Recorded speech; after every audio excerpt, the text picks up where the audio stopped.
Oh, what are you trying to say? What are you trying to say, Rufus? Rufus, do you know it's National Dog Day? Huh? Do you know it's National Dog Day? What are you trying to say? Oh, you trying to tell me that little Timmy fell in the well? No. No one's going to get that. What are you saying? Oh, well. Meet Stella. She's 14 years old.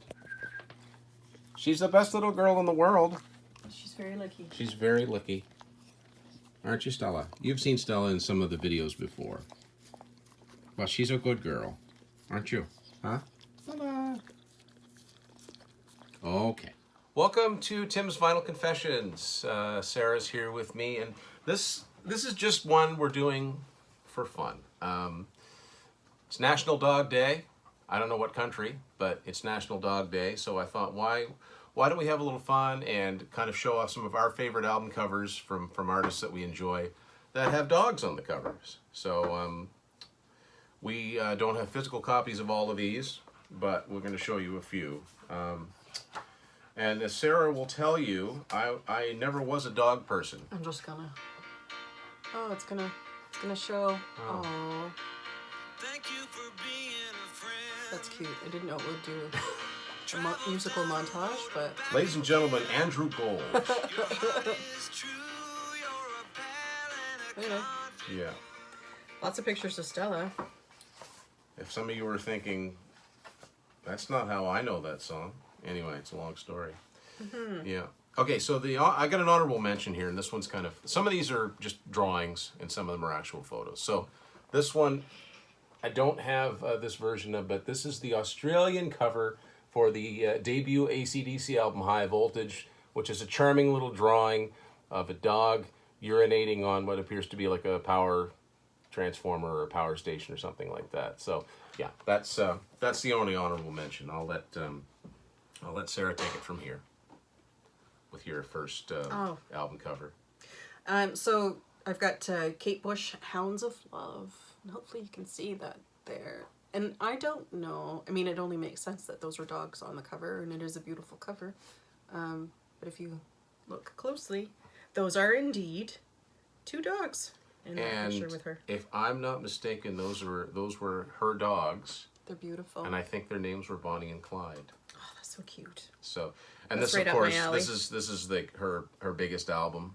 It had Running Up That Hill and Cloud Busting and the title song, of course, Hounds of Love. So, it's funny, filming this. If we'd have done this 3-4 years ago, it wouldn't have had the same impact. But of course, because of Stranger Things, which is kind of cool, it's brought it back into the forefront. So next one I'm going to show you. They aren't really in any order, and I had to remind myself this is actually a dog on this cover because it doesn't really.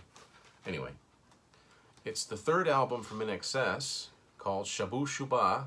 I have no idea. I guess I do know the story behind the title, but I guess that's a dog. I don't know if it's hairless or mummified or what, but it's a kind of an unusual cover, but I do like it's not one of my favorite INXS albums, but it's got two of my favorite songs from them. It's got The One Thing and Don't Change. Okay, interesting. So I've got John Mayer, Paradise Valley, and there is a dog on the cover of this one. This is one of his Americana type albums. I don't know what's on that one for. Didn't he put that one in like Born and Raised out right? Yeah, they were around within the a same year time? of one another. And what's on this one? Who You Love, the duet with Katy Perry's on this one. I'm trying to think what else is. I mean, I thoroughly enjoy this album. This has his version of Call Me the Breeze. Mm-hmm. I don't know that there were many other singles, but there's a lot of them. It's, how can I describe it? Well, it's Americana. It's primarily acoustic. The best way to... yeah. It's not really pop so much. No, it's very enjoyable though, that said, but anyway. Yeah. Okay, so my next one is one that you need to have the full gatefold to appreciate. Indeed, to see the dog on it. From 1978, this is Heart, Dog, and Butterfly. And so there's a butterfly, but you fold the gatefold out, and there's also a dog. Now this one's a drawing. And the idea behind this is that side one is kind of the more aggressive side. So it's even, instead of saying side one and side two, they're listed as dog and butterfly. So butterfly is the lighter side. Straight On is the best known song off of this one. It's not one that gets as much play. And then the title song, Dog and Butterfly. So there you go. I'm gonna go with some '90s CanCon. So this is Holly McNarland, Elmo. No, it's called Stuff. Elmo's on this one. Sorry, Holly McNarland.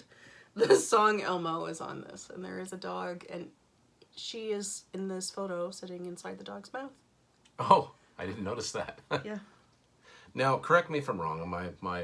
My memories, it wasn't exactly my wheelhouse. I know, it's not wasn't your she thing. wasn't she sort of like an Alanis Morissette type of?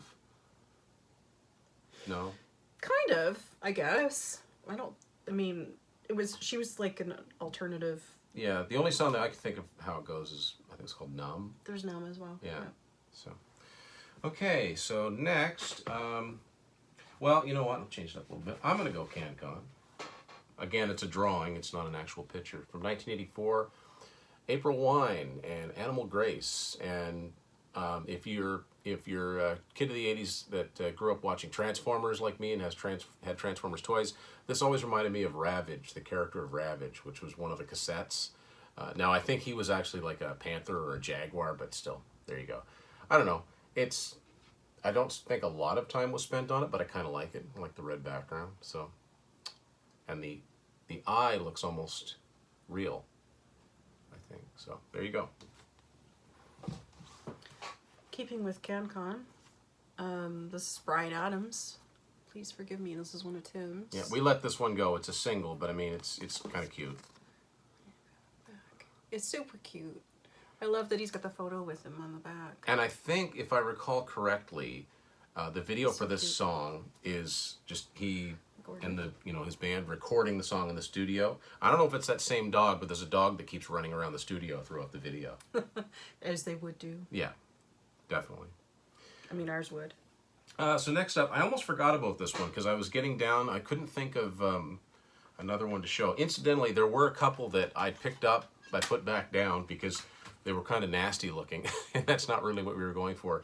The first one was Nazareth Hair the dog. That doesn't look like a dog to me on the cover. That looks like some sort of horrible beast. I think it's a cool cover, but it doesn't really put you in mind of dogs. The other one was Rival Sons Feral Roots, which Sarah looked at it and thought the dog looked like it was dead. I didn't think it would look dead because it looked like the eyes were open, but it's kind of an unsettling cover. And the other one is, I love the album, but Warrant, Dog Eat Dog. And it's sort of like a playing card that's it's got like a dog on each end, and it looks like they're gnawing each other's arm, and it's kind of, again, it's a drawing. So then I thought of this one, and this one's cute. An overlooked album. REO Speedwagon from 1990, and the album title is literally what's on the album. The Earth, a small man, his dog, and a chicken, all of which can be seen depicted here. So he's got a little bulldog there in the corner. So, there you go. I'm just looking through my pictures, and this is one of our pictures. These are our dogs, and this was the day, almost a year ago, that Stella and our dog Rufus first met. Met for the first time. Met for the first time. Yeah. The day that we adopted Rufus to bring him home. Yeah. So baby Rufus. So I've got Fleetwood Mac and Tusk. And there is indeed a dog on the cover of this, and it is pulling on a pant leg. Is there more on the gatefold? There's a lot in the gatefold, but I don't think there are any more pictures of the dog. If you Okay. get the single to, I think it's the single to Tusk. Oh, there's a dog. Yeah. If you get the single to Tusk, I think it's actually like a blown up picture of that dog that's on the cover. That dog belonged to one of the engineers on this album. I don't know if it's Ken Calais or Richard Dashut. There's the inner sleeve of Tusk. I recommend, if you're a fan and you've not looked through the inner sleeve, please do. It's very strange. It's very elaborate packaging, and that would have almost made a good album cover in itself. But I like the fact that they just went, basic. They went ham, basically. basically. They went ham, yeah. And but the dog, the picture is just a dog attacking someone's feet, or pant leg. pant leg, which Ankle biter. it's what they do. Yeah, it's kind of what they do. And so for my last one, I mean, anyone who knows me is going to say, well, I know what he's going to show. And you would not be wrong, of course. It's Rush Signals with Dalmatian sniffing a fire hydrant. Now, when Hugh Syme went to design this album cover, he was given the word signals, and it was so vast that he didn't really know where to start. So that's why you have this, it was pretty elaborate, this subdivision on the back, which all these made up names. And he's like, what am I going to do for this album cover? And so he came back to the band and said, how about a dog sniffing a fire hydrant? And they said, well, what do you mean? He said, well, think about it. You see a dog sniffing a fire hydrant, that's a signal that can only mean one thing. So there you go.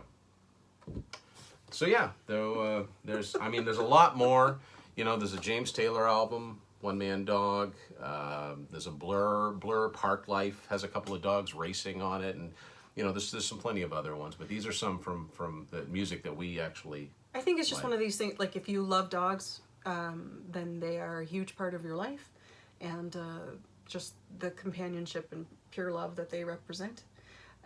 So I know for myself, my phone, Tim's too for that matter, like we're constantly sending pictures back and forth to each other of our dogs and cats, and my photo reel is definitely filled with pictures of our babies And our fur babies. you know, we always check in, like if one of us is out, we always check in, well, how are the kids, you know. Yeah. And I was not a dog person until We met Stella. well, Sarah made it very clear that her and her pets were a package deal. So it's not like I had much choice. But Stella won me over very quickly. when I moved in, basically Stella and my senior cat at the time even moved in as well, and Stella probably won Tim over faster than Chloe did, I would say. Stella never scared me. No, Stella just completely. Stella kind of radiates pure joy for the most Yeah. part. Chloe was a Himalayan cat, and She was beautiful. she was beautiful, knew it, and was definitely a one-person Yeah.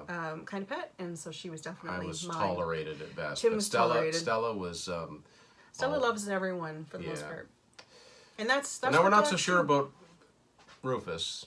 They play well for times, but Rufus is still the new He's still a addition. puppy, and he's much larger than her, and very exuberant. And now that Stella is 14 and not so exuberant, she still plays like a puppy some, but he can be a lot. Like that's the phrase that you and I A lot. He That's can be, how we describe he's Rufus. a lot a lot of the time, and just you can become a dog person later in life. I was almost 40, so I couldn't, and now I can't imagine not having a dog around the house. So, No, they provide unconditional love. and sometimes they just provide unconditional entertainment That too. and aggravation, but you love them anyway. So there you go. We thought we'd do something different, and we would talk about dogs on National Dog Day, but we had to link it to some album covers, and I'm interested to tell us your dog stories. Tell us your dog stories. Show us some pictures. Like if you're seeing this post, go to Tim's Final Confessions on Facebook. Let's see your dogs. Let's see your little ones, absolutely. and make sure and give us a name. Oh, and we should also mention the reason that Rufus is named Rufus Oh yes, you is should musical. say. Yes. Because his original name was Dax. And I would have kept Dax, but I just wanted him to have a name that we gave him. But oh, okay. and it was right around that time that we had watched the Taylor Hawkins tribute, and Rufus Taylor from The Darkness, who a band I love, played on a lot of the songs. So there's a Rufus. And then when we went to see Sting, which is the same time, the same It was trip, the night before we adopted we went to Rufus. get Rufus. Of course, Dominic Miller is Sting's longtime guitar player, but there was another guitar player on stage, and when Sting introduced the band, he introduced him as Dominic's son, Rufus Miller. So he said, well, there must be a sign. There's It two felt like a Rufuses. sign because Yeah. in that moment. And this is like Rufus is Tim's first puppy, so I felt And I think pets grow into compelled their names. to let him name him. Yeah. I think pets generally grow into their names. That We call him can't Rufus imagine. Doofus. And We call them a lot of things, but Wile E. Coyote. We love our dogs, and Super genius. yeah, super genius. So it keeps things interesting. So there you go. I hope you enjoyed this episode. It wasn't it's not our typical fare, but it is musical, and so I think we ticked off all the right boxes. Thanks for watching this edition of Tim's Final Confession. See you later.